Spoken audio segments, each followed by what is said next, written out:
Hello, everyone. Welcome to Political, the channel where we deliver daily, uncut, uncensored, conservative politics. Today, we've got a great episode for you indeed. We're going to be looking, first of all, at the progressive champion, Kamala Harris, who has now decided that small businesses actually matter and that she cares about them and must support them. But of course, we all remember how she started crowdfunding efforts to keep the worst of the BLM looters, rioters, and thugs out of jail after they wrecked those very small businesses. And then after that, we've got the big story. We're going to be looking at the continuing coverage of the election fraud, particularly in Fulton County, Georgia, where our old friends Dominion had yet another quite a suspicious mishap. But I'm sure it's all innocent though, right? It's almost as if this is pre-planned. We've got all that coming up, but please do remember to subscribe. If you haven't done so already, please do leave a like and please do share your opinion on these topics with us. We'd love to hear it. And speaking of sharing your opinion, might I remind you that our weekly live stream will take place this Sunday as usual, but we've changed the time from 2:30 East Coast time and 7:30 UK time. We'll leave details down in the description, but we hope to turn that into a great little place to have a chat about this week's news. We're looking forward to seeing you there. Without further ado, I know you're desperate to it. Diane, what have we got on Kamala Harris? Well, in a kind of hypocrisy that we've almost come to expect now from those in the Democratic Party, she has made some comments about small business that are very contradictory to her actions leading up to the election. So we got this from the Daily Mail. VP-elect Kamala Harris has come under fire after she tweeted her support for small businesses that had been affected by the coronavirus pandemic months after asking for donations to bail out jailed rioters who burned stores.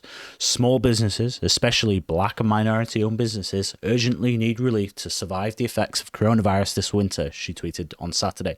Joe Biden and I are committed to helping these businesses during this pandemic and get them the support they need to thrive in years to come. But the well-meaning tweet clashed with one from earlier this year where she openly supported protesters instead of small businesses during social unrest in the wake of George Floyd's death at the hands of police officers in Minnesota. On June 1st, she actively encouraged donations to help support protesters' bail payment despite hundreds of businesses being harmed in the rioting that followed. If you're able to, chip in now to the MN Freedom Fund to help post bail for those protesting on the ground in Minnesota, she tweeted. And of course, all this allowed was people that had been locked up for, rioting and destruction of property. They were posted bail, which meant they were allowed to go back onto the streets again and continue more rioting and destruction of property. So the sort of left, the Democrat Party, by pandering to all of these woke groups like BLM, what they've effectively done is abandoned all of these groups. And now I suppose they're just kind of hoping that they've forgotten about all of that. And what, are they just going to suddenly go, oh, yeah, the Democrats, they're the party of small business now? Yeah, I mean, what a vile woman she is, isn't it? I mean, how dare she make a post? And she's trying to, claim the championship of these hardworking small business owners. And anyone who knows a small business owner knows how bloody difficult it is and how bloody hard it is. And she claims through this tweet to be kind of the champion and that she's supporting them. She's defending the very people who burned and destroyed those businesses. As the article says, hundreds of businesses were absolutely reduced to rubble. Their premises were reduced to rubble by these people. She should be ashamed because this is the worst example of vile career politician spin and altering of history I've ever seen. And she talks about black-owned businesses. Well, most of this violence happened in black neighborhoods, okay? Yeah. She's responsible. She advocated for these marches. She turned a blind eye to Antifa and BLM. She is responsible for the decline of black-owned businesses. And not only that, she's at a lockdown, so she's talking about coronavirus relief. She's killed those businesses. Now she's stamping the horse and spitting on the corpse. Absolutely vile woman, and I expect to see a lot more of this over the next 4 years. Yeah, and you touched on a couple of points there. So this, if you read the tweet, small businesses, especially black and minority-owned businesses, why does it matter who they're owned by? Like, why does this color of someone's skin matter when it comes to who owns a business? Why can't we just let businesses flourish if they're good, and not flourish if they're not very good, regardless of who they're owned by and the color of their skin? It just seems ridiculous. But as you say, the ones that were affected most by all of this rioting were places in black minority communities. And where was the outcry then for those businesses?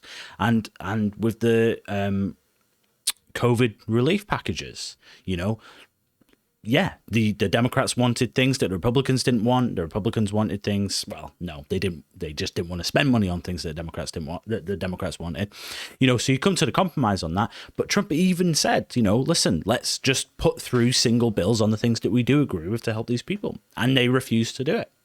So they've had every opportunity to help these people, and it's just like everything they did during the campaigning. Would it be like, oh yeah, we're really for this, or we're really for fracking, and then they go and say to someone else, oh no, we're not for that.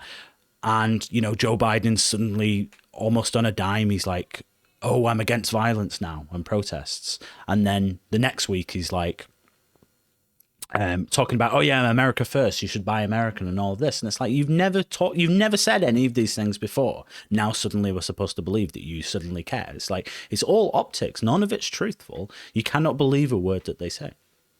Yeah, absolutely. And this is what propelled Trump to that victory over Clinton, wasn't it? And that kind of refreshing honesty that you don't get with a career establishment politician. Well, guess what? It's going to disappear right now. And I think people are going to miss that refreshing honesty from the Trump administration. You knew what you were getting, right? They're going to miss it. But speaking of honesty, I think we should move on to the big story now, because I mean, we're huge fans of the voter fraud coverage, aren't we? Because it really does get more ludicrous and satirical with every passing moment. So we have here an article from Right Journalism, Natalie Dagenhart.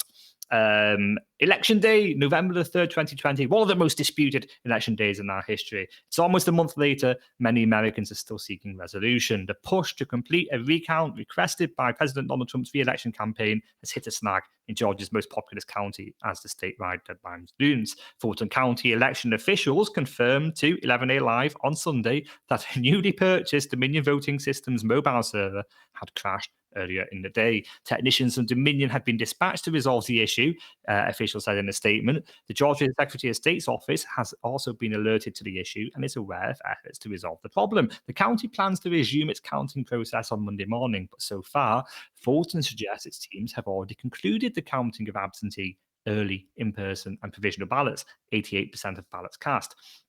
Fulton County Commission Chair Rob Pitts told Fox 5 regarding the crash server, I can assure the voters of Fulton County that are watching us that in Fulton County, Georgia, we run open, fair, and transparent elections.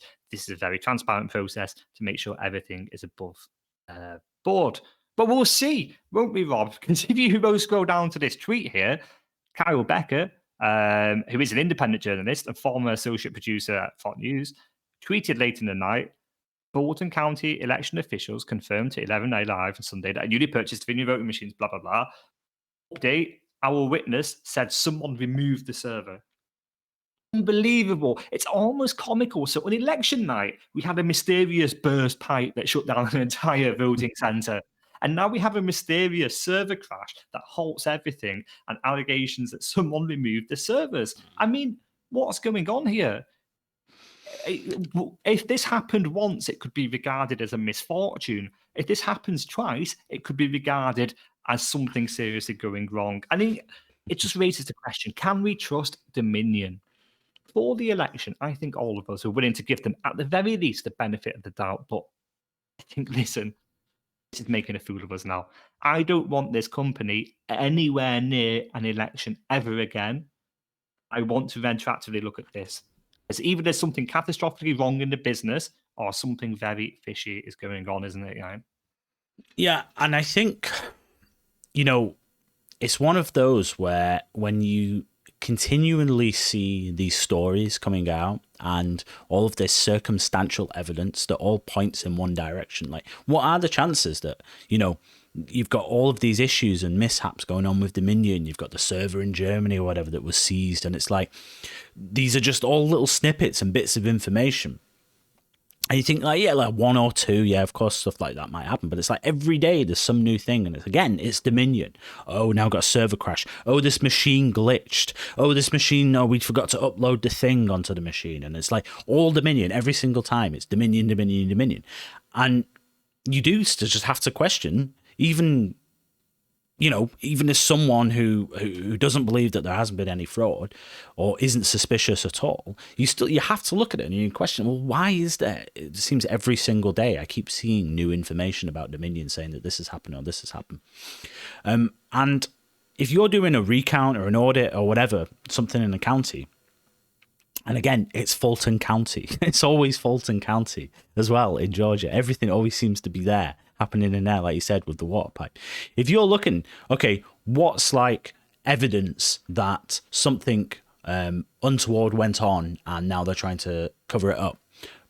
Probably number one on your list is that they went in and tried to remove this, like remove the server, right? That's like literally where all the evidence would be. If it did exist, it would be on the server. So possibly, like, from the optics of Dominion, like you say, if they haven't done anything dodgy in this election, then they seriously need like a PR team who's gonna like come and restore their image and trust in American voters, because it seems every single thing they do is just a calamity.